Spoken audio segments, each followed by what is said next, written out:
I work at Bolton Equipment here, and I'm a heavy mechanic.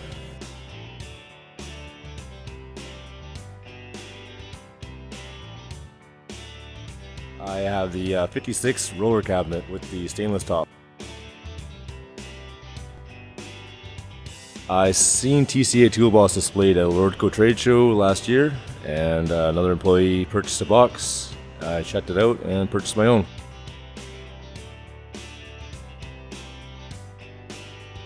The double sliders, the depth is nice, so you can organize I can organize my tools a little bit better.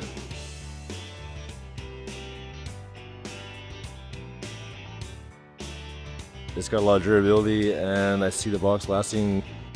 I think the structure and everything of the toolbox is comparable to some of the higher end toolboxes with the lesser cost.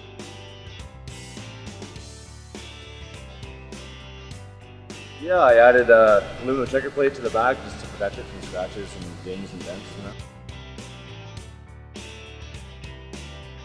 My last toolbox was it was a small Craftsman I had since I was an apprentice, and it was just cluttered.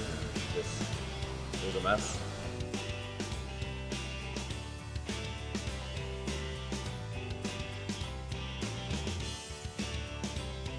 I would definitely recommend a TCA box to a friend or coworker, and I have. A couple of guys actually I think will be buying a TCA box in the future. They seem to like it.